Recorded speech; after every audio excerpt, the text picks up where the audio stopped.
All right, welcome in. I'm going to go ahead and get started with our mindfulness journey today on behalf of the Rewire Yoga Program and Happiness Squad. I'm Alicia Ray, and many of you are joining not necessarily live in the moment, but we'll be catching the recording on the flip side of this.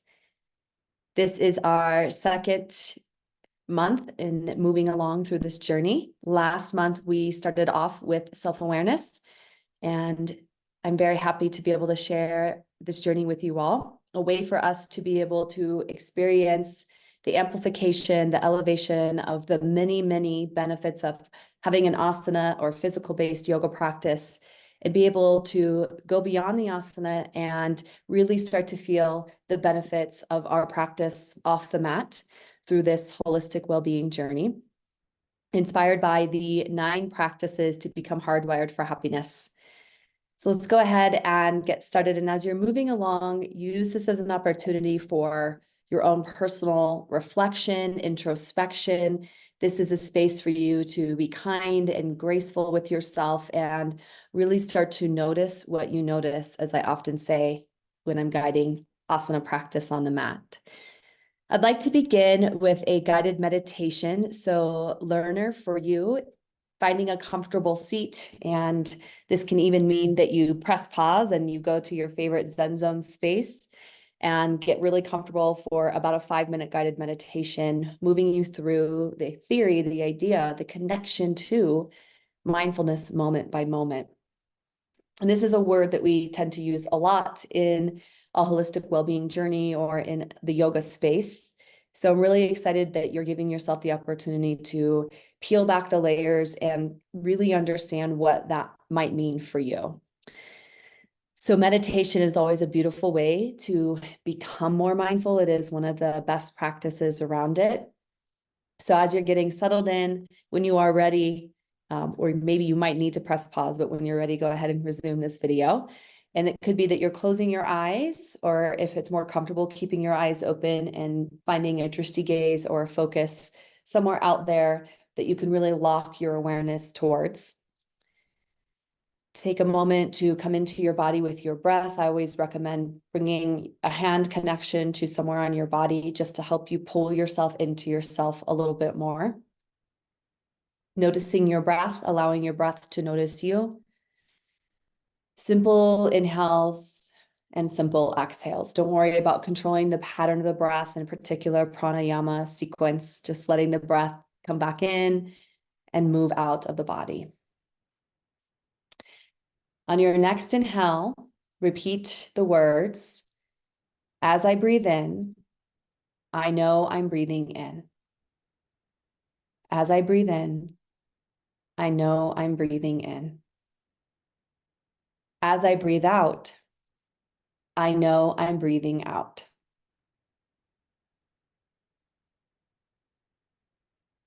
And let's do that again, and we'll find a way to refine that as we move along. You can say to yourself, I'm breathing in, I'm breathing out. On your inhale, I'm breathing in. On your exhale, I'm breathing out. Try it one more time on your own, assigning your own statement to your breath.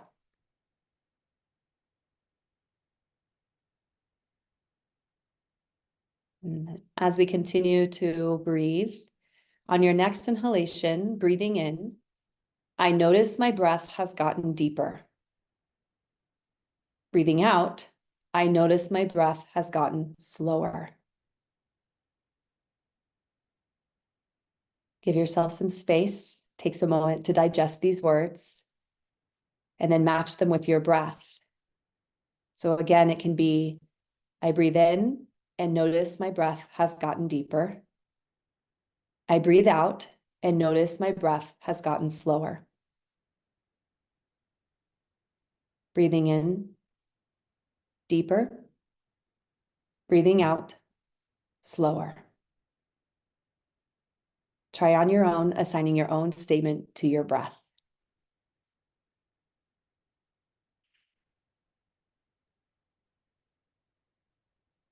Moving on, breathing in, I feel calm. Breathing out, I ease my mind and body. I breathe in, calm. I breathe out, ease my mind and body. Assign your own statement to your breath.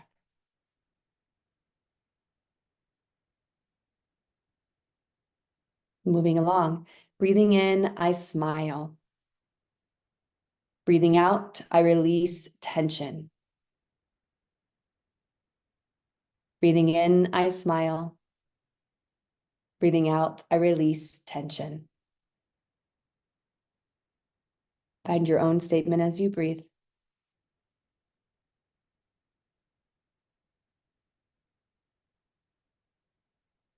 And finally, breathing in, I dwell in the present moment.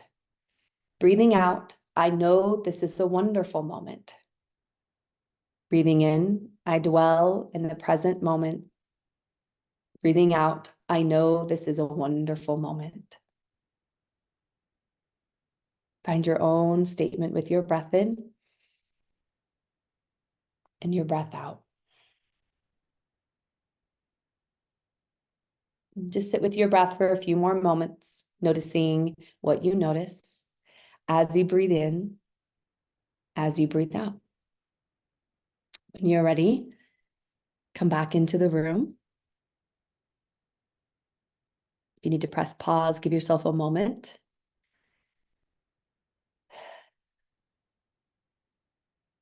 So whether that felt a little bit like you were, going against the grain, or you were able to drop right in, it's always nice to just give ourselves a moment to become more present, to become more mindful. And just because that is the topic for today's journey does not exclude the fact that every day we have an opportunity to become more present and mindful moment by moment.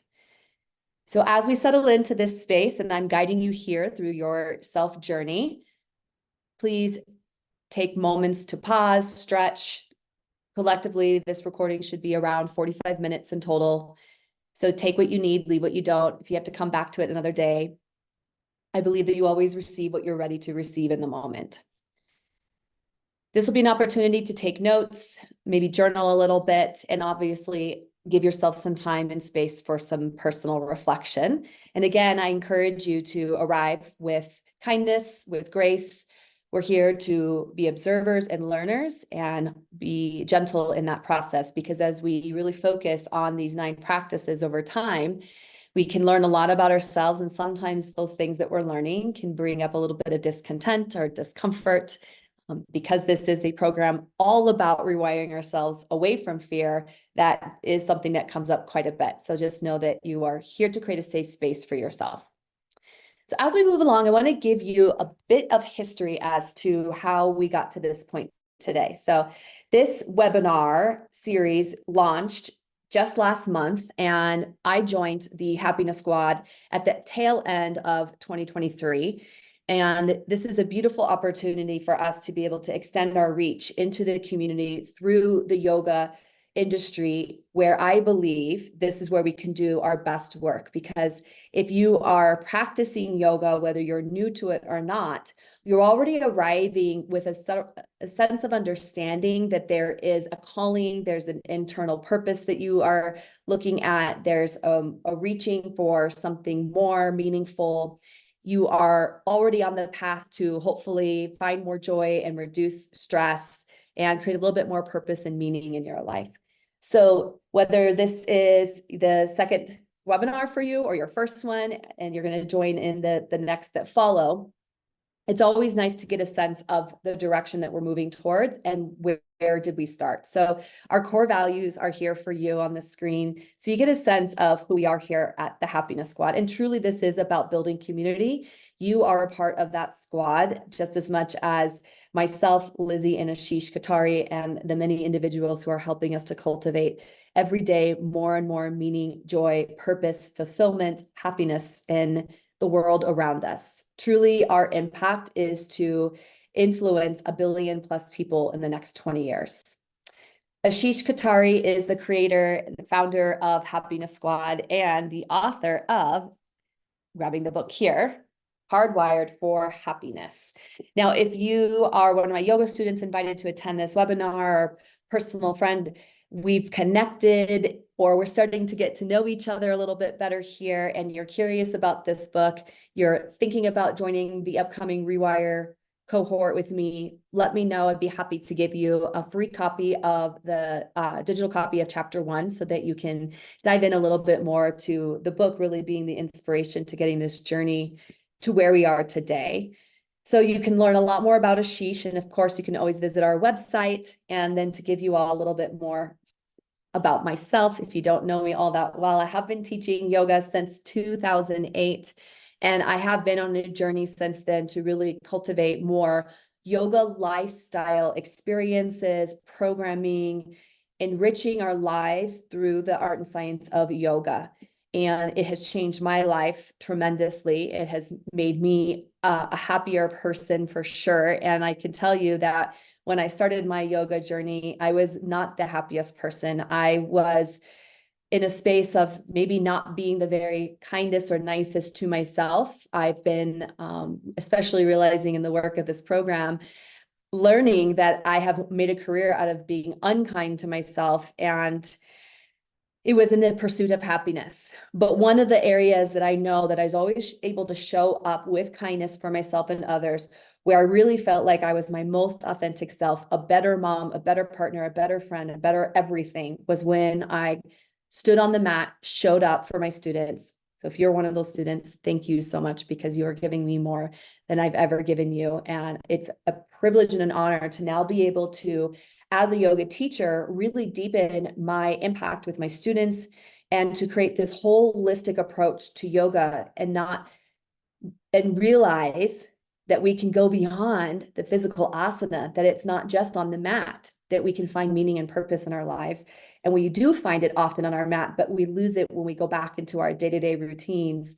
And so after my journey of taking a giant leap of faith and moving to Maui and coming back from that experience, which was a very challenging upside down moment, as I call it, I was utilizing the practices from Hardwired for Happiness, having read the book a year before my move to Maui, having already used the book as a way to theme in my teaching when I was really in a very discouraging space in my life after the Maui fire disaster, and coming back to Colorado and sort of getting a sense of who am I and what's my purpose.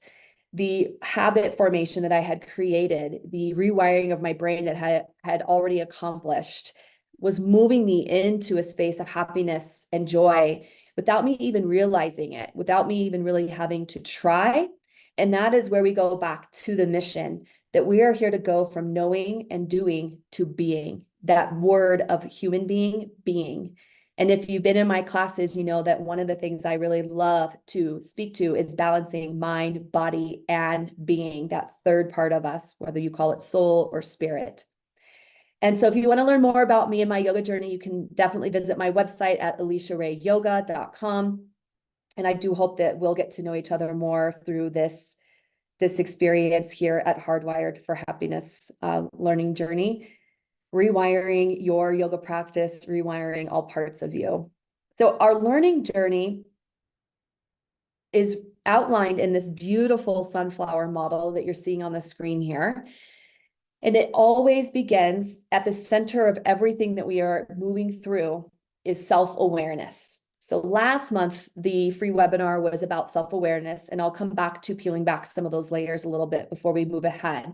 But this is the area that we really have to work on mastering, and it takes perhaps many lifetimes. I mean, self-awareness has been a part of thousands of years of different types of traditions and sciences and philosophies and spiritual beliefs. And it is definitely the area where even Ashish and I were just having a conversation this morning of like, where would we rate ourselves, in each of these little petals of the sunflower? Like today I'm feeling maybe like a 7.5 with well-being. I'm a little not as high as I could be in my well-being. So what can I do? What habits can I incorporate into my regime today to inspire that number to go up? And then when we come to self-awareness, right? I don't know if I'll ever be at a 10, and maybe you start all over if you do, but I'd love to know where, where you're landing for yourself as you look at this sunflower. You may notice it's not brand new information. It's not groundbreaking. These are all things, especially if you are familiar with a physical yoga practice. These are things that we're moving through all the time on the mat. But often what we are starving for off the mat is that practice.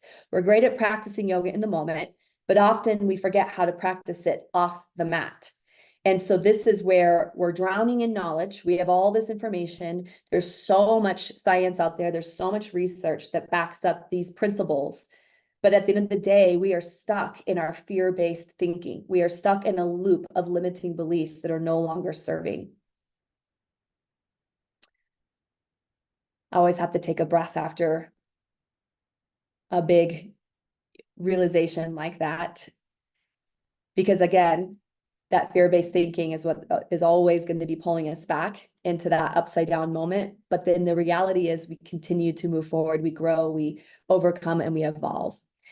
Speaking of ways to overcome, evolve, and keep moving forward, we have some great resources for you above and beyond this free webinar series. So as you're building a little bit more trust with us here at Happiness Squad or curious about our programming, you can check out our podcast. Ashish and I did a co-supported podcast about bringing your practice off the mat. We also have a blog all about it. So you can find that where you listen to your favorite podcast. You can also find it at our website at happiness.squad.com.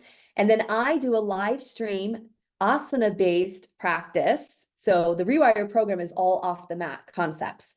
But I have curated these 9 micro practices into short, simple yoga sequences. I've got them down to 5 minutes, all the way up to 20 or 30 minutes to an hour-long practice. So you can join me on Instagram every Wednesday at noon Mountain time, or check out my Instagram for the previous classes, and you can get on your mat with me and we can move through some of these principles as it relates to the asana practice. And then, of course, if you're interested in the book, and I'd be happy to gift you a digital copy of the chapter 1 of the book. So going into how the sunflower model connects with the 8 limbs of yoga. You look at the screen here, and whether you're really familiar with yoga, or maybe you're just starting your yoga practice, or maybe you're coming into this space with one of the different doorways. A lot of people start with asana, but as you see on the screen here, asana is only the 3rd limb, which is the yoga postures.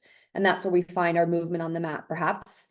But there are 7 other limbs in yoga that have nothing to do with the asana. They relate, and they certainly support, and there's a lot of connection there.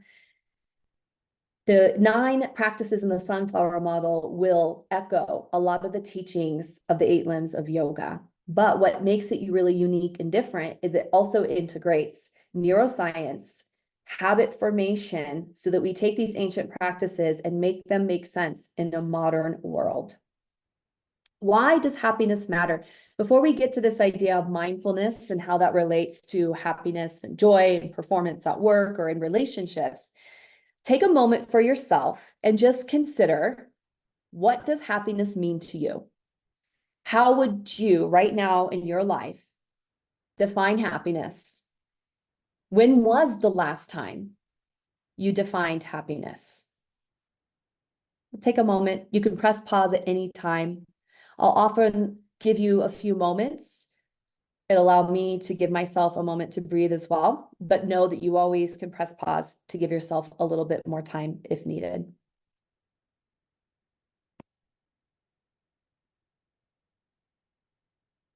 When I first started working through this programming, I realized that the last time I had defined happiness, I had been on a pursuit for happiness for so long. But the last time I had really thought about it was when I was a child. And that was my anchor of trying to define happiness and find happiness, and why I was failing miserably at it. So more recently, through the method of teaching to learn, which is one of the things that I love about being a yoga teacher, so often when I teach, I am learning just as much as I'm teaching. I was able to redefine happiness for my now self, for the space that I'm in, how I relate to the world today. So I encourage you to do the same. Through that discovery, I was able to reshift my mission and my purpose statement here. So I really am here to be a part of this happiness revolution and help shift humanity, allow people to live with more joy, meaning, health, purpose, and fulfillment, which is something I've been seeking within my own self on my mat for so long. So the Rewire Yoga Program really allows me to extend my reach into my community, create more impact with my yoga students, create more impact and meaning in my own life because of that, service for others, create service for myself, and really truly achieve and activate the mental, emotional, and spiritual aspects of the yoga sciences, but off the mat.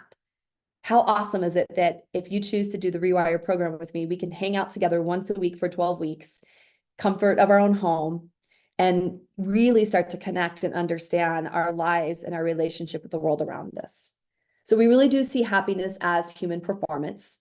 And the way that we would scale it or measure it, just so we have a way to track as we're moving along in a program or in a journey like this, is through success, health, resiliency, satisfaction, and creativity. So take a moment right now and looking at these 5 areas as they relate to your life, give yourself a score from 1 to 3.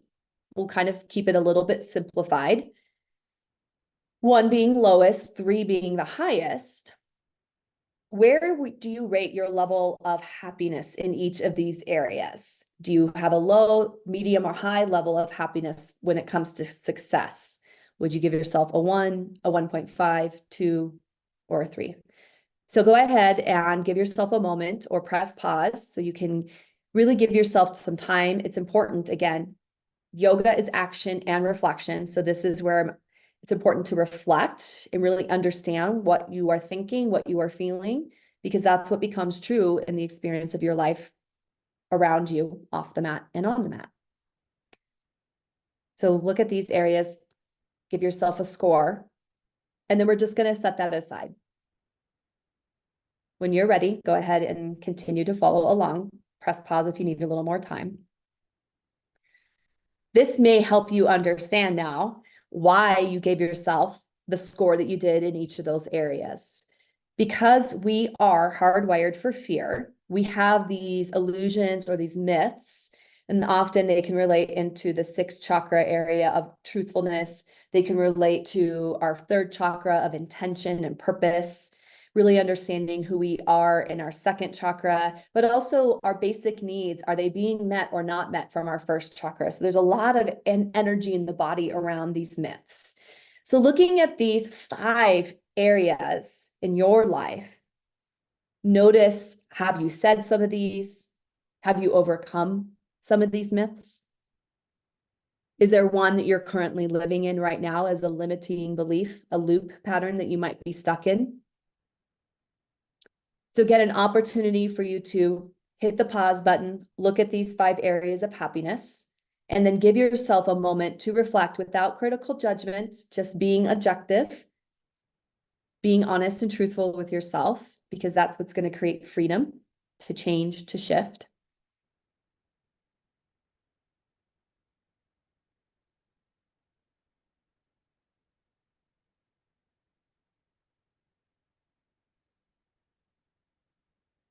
And then after that, focus on one that you really want to shift your paradigm around. So example, I'll be happy when. That was my mantra for most of my life. I was on that pursuit of happiness. I was not in a good way about it, trying to use grace in as I would look back at the old me, because I wouldn't be where I am today without learning that learning journey. But I did say this a lot. I'll just be happy when once I'm here, then this will happen. So just being honest about where you're landing and which one that you really want to focus on and shift, because then we can use that as your why for some of the work that I'm going to ask you to do a little later in this course. So now we can give ourselves a little bit more forgiveness and understanding. This is not a free pass, but this is a way to really understand, well, why am I stuck in these areas? Or how come we are always fear-based when it comes to thinking and acting and responding to certain situations, and not just stressful situations? But we're born this way because this was a mechanism of teaching us for survival. Fear was our teacher so that we could survive. And it's an ancient way of thinking, but there's a primitive part of our brain that still operates this way. And as we've created this very complex world, the primitive part of our brain that is fear-based doesn't fully understand how to actually adapt and hasn't quite evolved to these complex standards. So let's bring it down to basic needs, which is fight, flight, or freeze. That's our common reaction when we feel threatened, which is compromising our survival. The thing is that in our complex / modern world, that primitive part of our brain doesn't know the difference between responding to a tiger that's chasing us and threatening us and going to eat us, or somebody that just cut us off on the highway. Somebody that knocks on your door late at night, and your heart starts pounding. So another example could be when you get frustrated with a coworker, or have a toddler, having a meltdown in the grocery store. The brain just sort of goes into, it's a tiger chasing me, fear-based survival. So over time, in the course of this program and going through these 9 practices, in each of these areas, we're learning how to change that narrative and shift the brain that is fear-based to recognize, if I can create habits around fear, guess what? I can also create habits around happiness instead.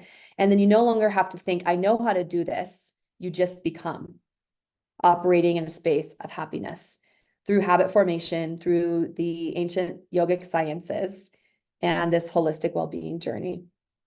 So when it comes to these myths of happiness that we were exploring moments ago, when it comes to rating yourself in these areas of success, health, resiliency, satisfaction, and creativity, these are areas that all of us struggle with. It's areas that many of us are facing when we get into certain yoga poses, or when we go into a meditation, or when we go on vacation. We are working between fight or flight and rest and digest in these areas. And over time, through these practices, you can actually build habits that reinforce those positive biases rather than the negativity bias. So what happens is, as I teach you your micro practice here in a few moments around mindfulness, you're going to relate to this idea that there is a cue, right, that kicks the brain into automatic mode. And then we go into this routine. This is just habit formation. We know that we've created habits around fear, so we're going to learn how to create habits around happiness. There's a reward system, making sure that I receive something because I responded that way. All right. So, for example, with fear-based thinking, if we respond that way, did we save ourselves from something, right? Not always, but your body on some level thinks, because you've calmed down, you've moved forward, you're still alive. Oh, it must have done the job it was supposed to do. But when we go into this space of rewarding positive behavior, we have to try a little bit harder. And I realize that a lot of students struggle around the reward a little bit, which is sort of interesting because we're used to receiving negativity as a teacher. But what happens is we feed that negativity bias. So the reward system, remember, is to feed the positivity bias. So when you are recognizing that you are practicing mindfulness, that you just had a very present mindful moment, acknowledge it, reward yourself. I'm like acting like I'm patting myself on the shoulder here or on the back. Give yourself those positive cues, those positive reinforcements, because then you're going to keep repeating that behavior instead of diverting back to your fear response. So that's where your natural motivation will come in, and it just becomes habit that you're doing and becoming over time. How does this work? Here is the art and science of it. We are going to anchor your new habit you'll learn around mindfulness today to an existing habit or a routine, so that we're not adding anything new. We are already drowning in knowledge, and we have so many tools and resources out there that we're already not using. So take what you already have. Less is more. Refine. How can you lighten the load a little bit? So perhaps in the morning, there's a way for you to consider slowing down a little bit. And while you're in your morning routine, we can look at squeezing in a little bit more mindfulness, right? We don't have to make this big wave, this big gesture. You have to go for an hour to meditate. You have to go for an hour to a yoga class to do this. There, within 5 minutes, you can add your mindfulness habit to an existing routine. So speak to that a little bit more. Make your behavior tiny. So we're talking about 5 minutes, but sometimes 5 minutes can feel like a stretch. So if that's the case for you, then it's just 1 minute. So in the morning, 1 minute, getting out of bed, tell yourself something positive, set your intention for the day, feet on the ground, today's going to be a great day. And then maybe from there, because you said that and you're already sitting at the edge of your bed, maybe for just 1 minute, you can stretch your body. Maybe for just 1 minute, you can take some breaths and notice the breaths. Because once you start doing that, 1 minute will become 5 minutes. Maybe 5 minutes could be more. It doesn't have to. Celebrate. This is that reward, that pat on your back, celebrating each time that you have adapted the practice, created the behavior change, because you're going to get a dopamine hit. And we want more positive bias-based dopamine hits. We don't need to pick up the phone and look at social media dopamine hit. We get enough of that. So working to have that reward system. One of the things that we talk about in the Rewire Yoga Program often is habit tracking. So we teach you ways to actually track your habits and then habit stack. It's not multitasking, it's stacking with awareness and mindfulness so that you're taking better care of incorporating the best use of your time and efficiency without feeling overwhelmed and without feeling like this is too much for me to do. I don't have enough time, and we just give up right away because we go to that fear-based biased thinking. So celebrate, reward yourself, get that dopamine hit, because then again, you're going to want to keep doing the good work that you're doing. And then creating consistency. So again, going into that habit formation week by week, tracking your progress will be important, because oftentimes what we think is happening in our heads, right? There's a lot of thoughts, there's a lot of energy, there's a lot of ideas moving around in there, conscious, subconscious. It's not always the reality. But when you track something, not only can you really see your results, but then you can go back and scale your growth. So for example, when we go back to tracking, where am I at in these 5 areas of happiness in the month after doing some of these practices, you can go back and ask yourself, where would I rate myself now? And that's where you'll start to notice the work is being rewarded and you are benefiting from these practices. All right, so we talked about self-awareness last webinar, last month, and that leads really nicely into a mindful focus. Self-awareness is the ability to really step back and be the observer of the observer. So you're really kind of creating, not kind of, you are creating more space and distance between your physical body, your mental thoughts, and your emotional body, or what I call being or soul. So you're releasing perceptions and you're replacing yourself with your sensorial input. This is where coming into your 5 senses can be very helpful. So just checking into your taste, the smell, the sounds, the sights, the touch that's around you. You want to shift from the external view of the world around you to the internal view. In the yoga tradition, self-awareness relates to the yamas and the niyamas more specifically. It does translate through all of the 8 limbs of yoga, but again, self-awareness is the one that we keep at the center of this flower for a reason. It is the one that we really have to focus on harnessing the most, and it relates to each of the other 8 petals in the sunflower model. So I speak to it because I want you to have a sense of where we're heading as we go into mindful living. So let's take a moment here, going back to self-awareness, and write down body, mind, and being. And in these 3 areas at any given time, to practice self-awareness, you're working on trying to create distance and space between your body, your mind, and your being. And the way that you do that is by stepping away from the observer that's having the experience. How you can do that is by practicing meditation, by becoming still, being mindful in the moment. So you can see how this is going to relate to mindfulness in a moment, but just starting to connect to your senses. So if you don't want to close your eyes and go internal, you can just sit here, pause, notice your body, taste, smell, texture, right? Getting into your senses, notice your sounds, your sights, the touch. Do the same for your mind, and then do the same for your emotional body, what emotions are coming up.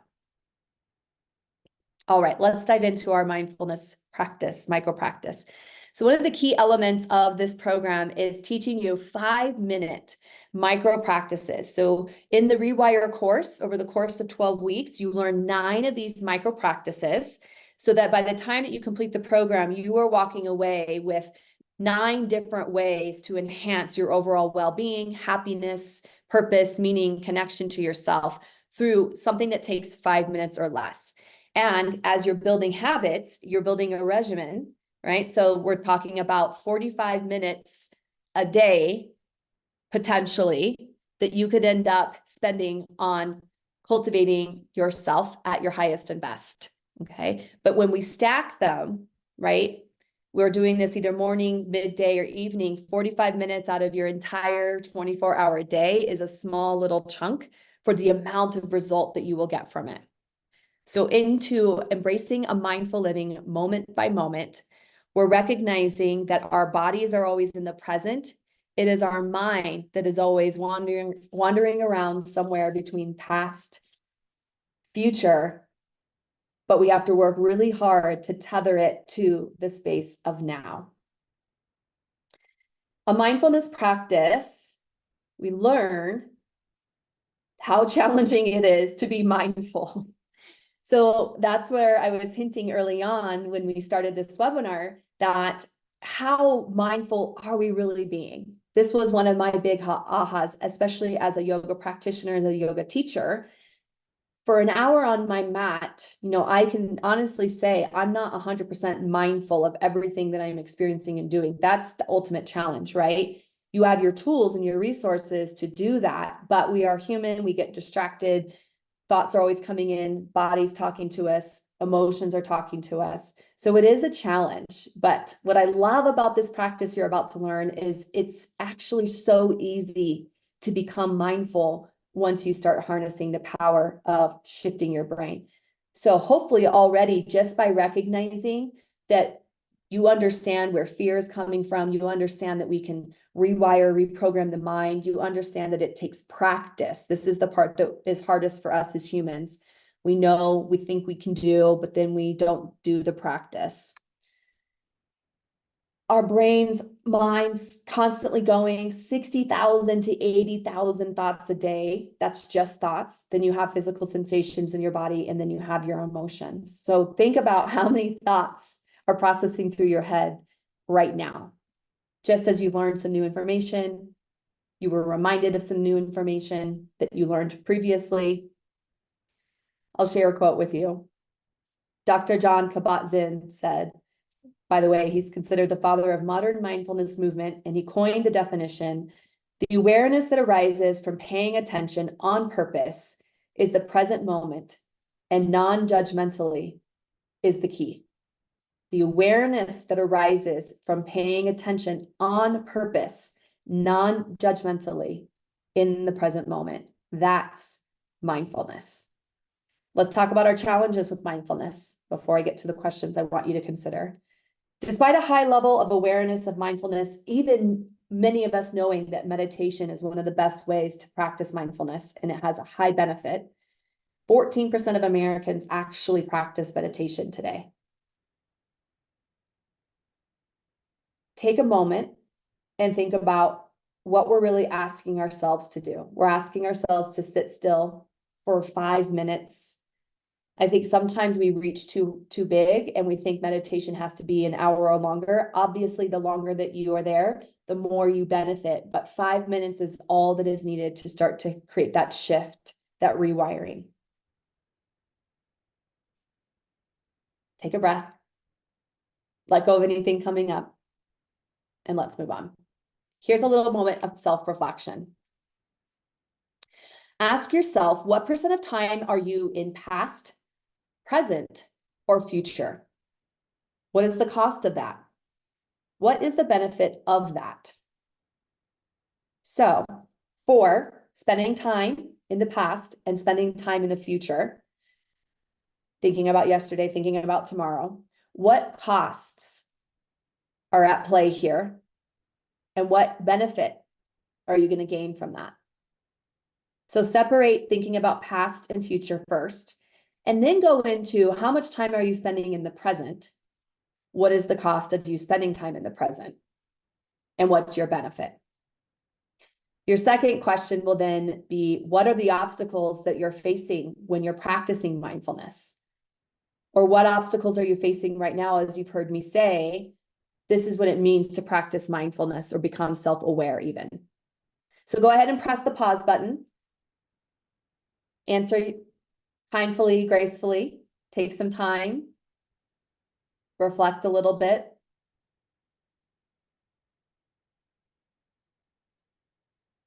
And then we'll go into understanding the pillars of mindfulness.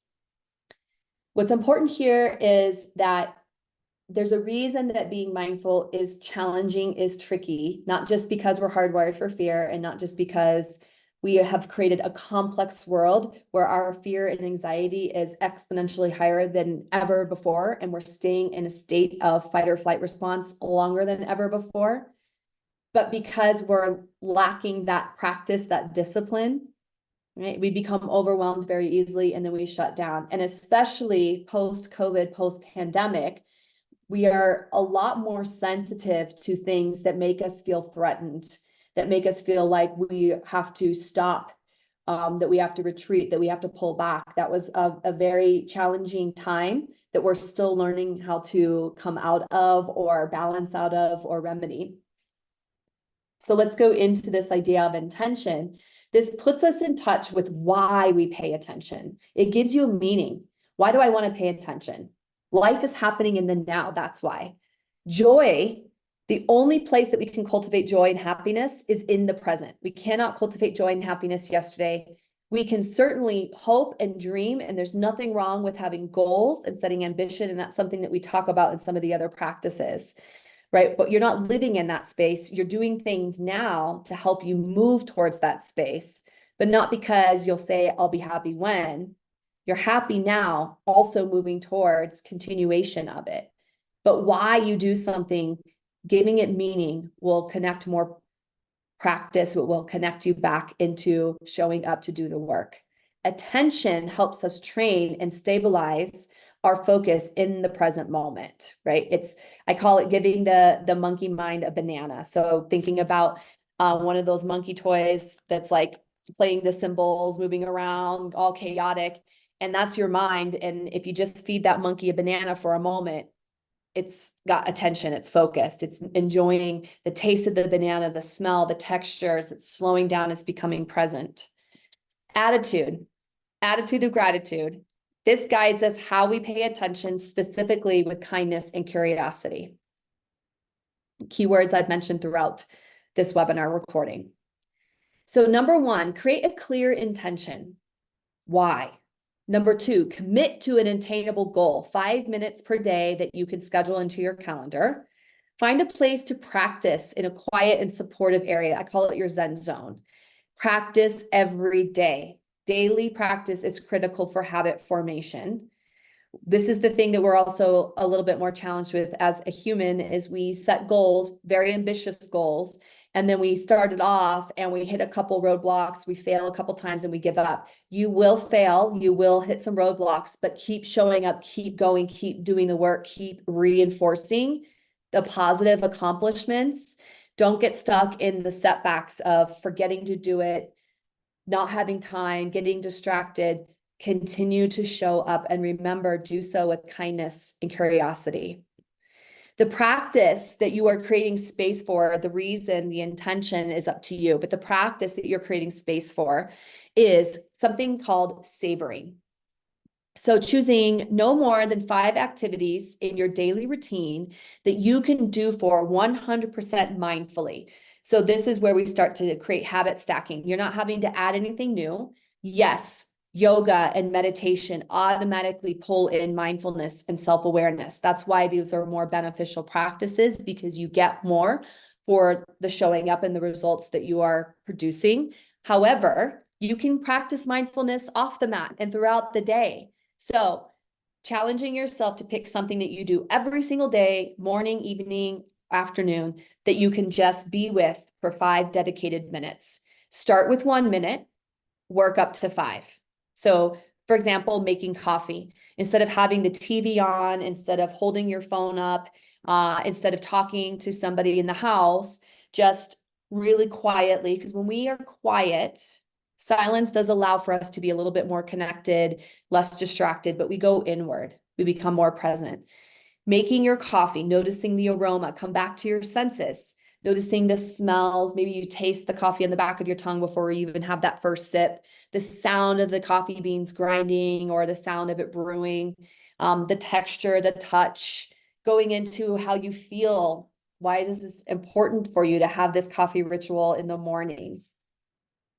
Brushing your teeth, giving yourself that full undivided attention, noticing yourself in the mirror, brushing your teeth, noticing the taste of the toothpaste, the sensation, the benefit that you're doing something good for your teeth, like rewarding yourself. Like, this is not a punishment. Oh, I just have to do this. But why are you doing it? There's a benefit to it. Think about that benefit. You'll appreciate it more. If you're not really sure about the thoughts, right, in your head or what you should be thinking, then you can, very much like our meditation, just say to yourself, I am mindful and focused here and now while you're doing that activity. I am mindful and focused here and now.